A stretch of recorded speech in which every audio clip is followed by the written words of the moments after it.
আসসালামু আলাইকুম রহমতুল্লাহ। সত্যের দিশা চ্যানেলের পক্ষ থেকে সবাইকে আন্তরিক শুভেচ্ছা অভিনন্দন। সুপ্রিয় দর্শক, আজকে আপনাদের সঙ্গে আলোচনা করব আজানের সময় যে আমল ও দোয়াগুলো করতে হয়, যে দোয়া ও আমলগুলো কবুল হয়।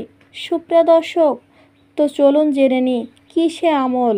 আজানের আওয়াজ প্রত্যেক মুমিনের হৃদয়কে জাগিয়ে তোলে। প্রতিদিন 5 ওয়াক্ত মুয়াজ্জিনের সুমধুর কণ্ঠে আমাদের মধ্যে বার্তা দিয়ে যায় মহান প্রভু। আজান ইসলামের নির্দেশন, আল্লাহর কাছে মহান ইবাদত। যখন মুয়াজ্জিন আজান দেন তখন আমরা অনেক সময় বেখবরই থাকি, অথচ আজান শোনার সঙ্গে সঙ্গে কিছু সুন্নাত আছে যা সহজ আমল এবং এগুলো সওয়াব অনেক। আমলগুলো হলো: 1. আজানের জবাব দেওয়া। মুয়াজ্জিনের আজানের সঙ্গে সঙ্গে আজানের জবাব দেওয়া। আবু সাঈদ খুদরি রাদিয়াল্লাহু থেকে বর্ণিত, রাসূল সাল্লাল্লাহু আলাইহি ওয়াসাল্লাম বলেছেন, যখন তোমরা আজান শুনতে পাও তখন মুয়াজ্জিন যা বলে তোমরা তার অনুরূপ বলবে। সহিহ বুখারী হাদিস 584। 2 নাম্বার, দুরূদ পাঠ করা। রাসূল সাল্লাল্লাহু আলাইহি ওয়াসাল্লামের ওপর দুরূদ পাঠ করা। আব্দুল ইবনে ওমর ইবনুল আস রাদিয়াল্লাহু থেকে বর্ণিত, তিনি রাসূল সাল্লাল্লাহু আলাইহি ওয়াসাল্লামকে বলতে শুনেছেন, তোমরা যখন মুয়াজ্জিনকে আজান দিতে শুনবে তখন সে যা বলবে তাই বলবে, তারপর আমার ওপর দুরূদ পাঠ করবে, কারণ যে আমার ওপর একবার দুরূদ পাঠ করে আল্লাহ তার বিনিময়ে তার ওপর 10 বার রহমত নাজিল করে।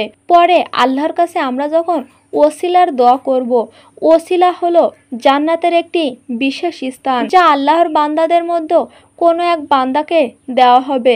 আমি আশা করি যে আমি হব সেই বান্দা যে আমার জন্য ওসিলার দোয়া করবে, তার জন্য আমার সাফায়াত ওয়াজিব হয়ে যাবে।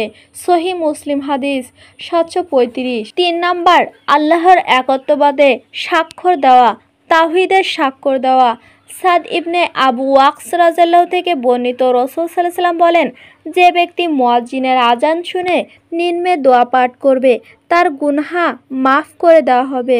দোয়াটি হলো: আশহাদু আল্লা ইলাহা ইল্লাল্লাহু ওয়াহদাহু লা শারীকা লাহু ওয়া আশহাদু আন্না মুহাম্মাদান আবদুহু ওয়া রাসূলুহু রাদিতু বিল্লাহি রাব্বাও ওয়া বিল ইসলামি দীনাও ওয়া বি মুহাম্মাদ রাসূলাও ওয়া বিল ইসলামি দীনাও।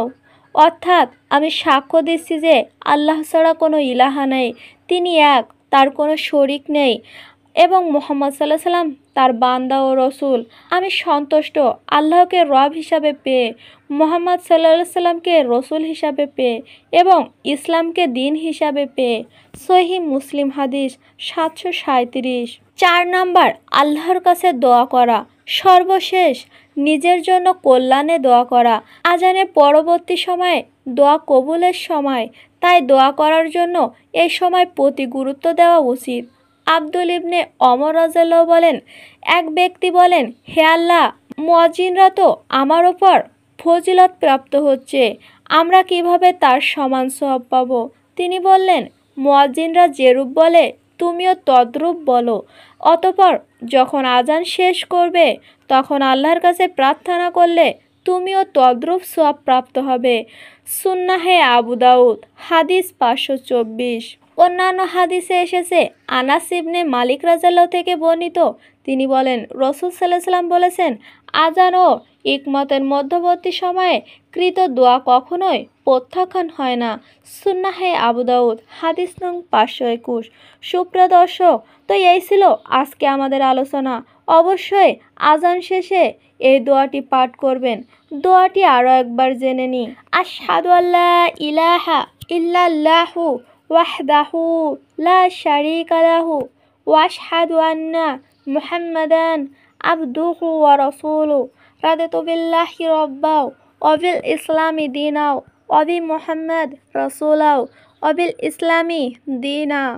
এই দোয়াটি অবশ্যই বেশি বেশি করে পাঠ করব, তাহলে আমরা অবশ্যই যারা মুয়াজ্জিন তারা যতটা সওয়াব পায় ঠিক তত পরিমাণ সওয়াব আমরাও পাবো। আল্লাহ তাআলা আমাদের এসব আমলগুলো করার তৌফিক দান করুক। আমিন।